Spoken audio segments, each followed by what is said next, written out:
साळुंखे S9च्या बातमीपत्रात आपलं स्वागत।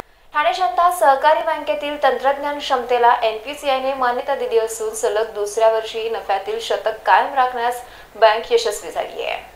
ठाणे जनता सहकारी बँकेच्या तंत्रज्ञानयुक्त ग्राहक हितैषी कार्यप्रणालीवर भारतीय राष्ट्रीय भुगतान निगमन शिक्कामोर्तब केलं आहे। बँकेच्या या प्रणालीचं उद्घाटन 11 एप्रिल रोजी झालं असून राष्ट्रीय भुगतान कार्यप्रणालीमुळे केवळ नेक्स्ट जनरेशन नव्हे तर नेट जनरेशनला देखील आवश्यक अशा सर्व सेवा बँक या माध्यमातून देणार असल्याचे बँकेचे मुख्य कार्यकारी अधिकारी सुनील साठे यांनी सांगितले। बँकेच्या आर्थिक कामगिरीविषयी माहिती देण्यासाठी बोलवलेल्या पत्रकार परिषदेअंतर्गत साठे यांनी ही माहिती दिली आहे। भारतीय राष्ट्रीय भुगतान निगमच्या माध्यमातून UFIF प्रणालीत बँकेने आपला सहभाग नोंदवला आहे। तर UPIFच्या द्वारे मोबाईल ॲपच्या माध्यमातून सुलभ त्याचबरोबर कोणत्याही बँकेला मोबाईल बँकेची सुविधा ग्राहकांना देणं शक्य होणार आहे। बँक खात्यातील व्यवहारांसारखा अनुभव यातून मिळणार असल्यानं मोबाईल अद्ययावतीकरणासाठी बँक खात्यावर आधारित व्यवस्था निर्माण होईल। पैसे स्वीकारणे आणि हे पैसे प्रत्यक्ष अदायगीद्वारे घेणे सुलभ होणार आहे। त्याचबरोबर MPIN क्रमांकामुळे मोबाईल पेमेंट प्रणालीसाठीही इंटरनेट पोर्टेबिलिटी सुविधा मिळेल असे देखील सुनील साठे यांनी सांगितले। बँकेला आर्थिक वर्षामध्ये निव्वळ 100 कोटींचा नफा झाला असून 100 कोटी मिळवण्याचं बँकेला हे सलग दुसरं वर्ष आहे। तर बहुराज्य बँकेने 4 राज्यातील आपल्या 115 शाखांमधून 12,878 कोटींचा व्यवसाय केला आहे। सध्या बँकेकडे 8,122 कोटी रुपयांच्या ठेवी असून बँकेने 4,756 कोटींचा कर्ज पुरवठा केला आहे। तर मार्च 2017 पर्यंत बँकेच्या 133 शाखा करण्याचं बँकेचं उद्दिष्ट असून लवकरच बँक मध्य प्रदेशामध्ये देखील शाखा सुरू करणार आहे। तर लेखी परीक्षित आर्थिक अहवाल गेली 6 वर्षे 15 एप्रिल पूर्वी सादर करणारी ठाणे जनता ही एकमेव असल्याचा दावा सुनील साठे यांनी केला आहे। Sarika Salunkhe S9 news Thane.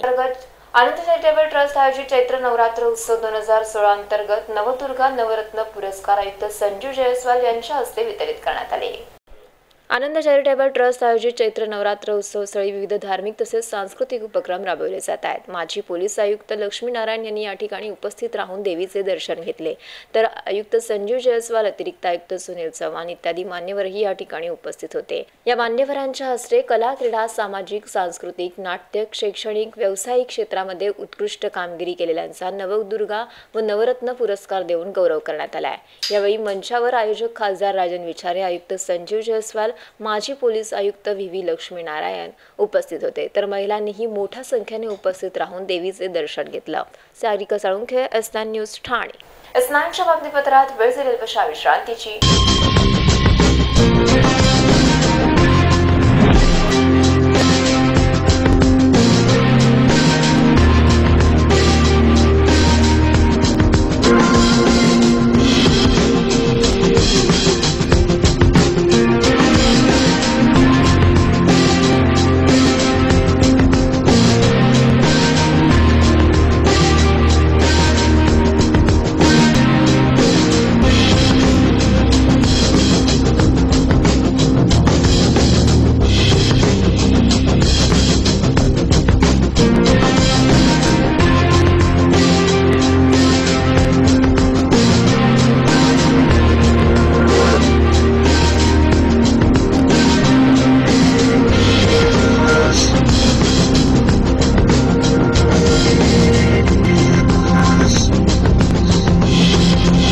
स्वप्नील जोशी, तरुण, सुपरहिट, विश्वासार्ह आणि सगळ्यात वेगानं वाढणारा ब्रँड। रेडी रेडी रेडी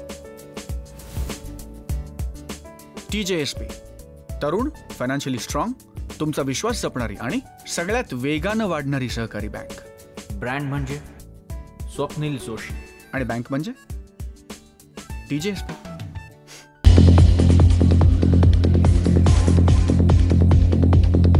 अहो, आपण आपलं घर स्वच्छ, सुंदर, नेटनेटकं ठेवतो ना, मग आपण आपल्या शहराच्या बाबतीत उदासीन का?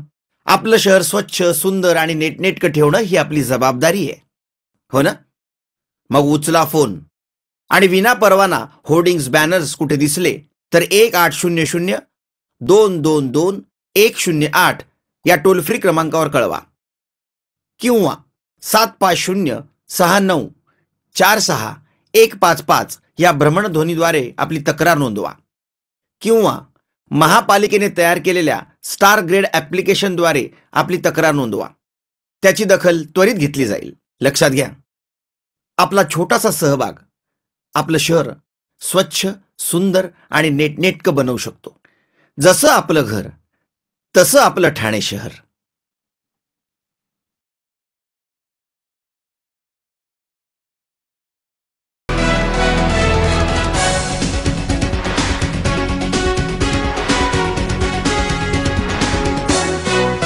S9च्या बातमीपत्रात आपलं स्वागत. खोपट येथे नागेश्वर सहस्त्रचंडी मित्र मंडळाच्या वतीने नवकुंडीय हवनात्मक यज्ञ सोहळा भाविकांच्या उपस्थितीत सुरू आहे.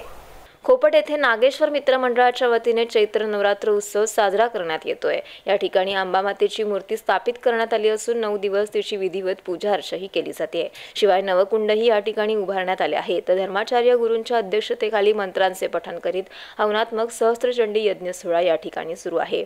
नगरसेवक राम हेगडे हेही आपल्या सहभागीवतीसह या यज्ञामध्ये सहभागी झाले होते. त्यानंतर देवीची आरती करून मंत्र पुष्पांजली देखील वाहण्यात आली. परिसरातील स्थानिक महिला येथील धार्मिक उपक्रमामध्ये सहभागी होत असल्याचे या ठिकाणी पाहावयास मिळालं. Sarika Salunkhe, S9 news, Thane. तिराथ नाका येथील इटर्निटी मॉल लगत असलेल्या फुटपाथवर अतिक्रमण केलेल्या दुकानांवर अखेरीस आज पालिकेने कारवाईचा बडगा उगारलाय. ठाणे शहरात रस्ता रुंदीकरण अंतर्गत आयुक्त संजीव जयस्वाल यांनी पोखरण रोड त्याचबरोबर ठाणे स्टेशन परिसरात केलेल्या कारवाईनंतर आता तिराथ नाका येथील असलेल्या फुटपाथवरील दुकानांवर कारवाईचा बडगा उगारण्यात आलाय. या परिसरात इटर्निटी मॉल असून या मॉल बाहेरील असलेल्या फुटपाथवर अनेक दुकानं थाटण्यात आली होती. ठाणे महानगरपालिकेच्या रस्ता रुंदीकरण मोहिमेअंतर्गत ही कारवाई करण्यात आली आहे. त्यावेळी अनेक वाढीव बांधकामे त्याचबरोबर दुकानं निष्कासित करण्यात आली आहे. Sarika Salunkhe, S9 news, Thane. S9च्या बातमीपत्रात इथेच थांबू. तोपर्यंत नमस्कार.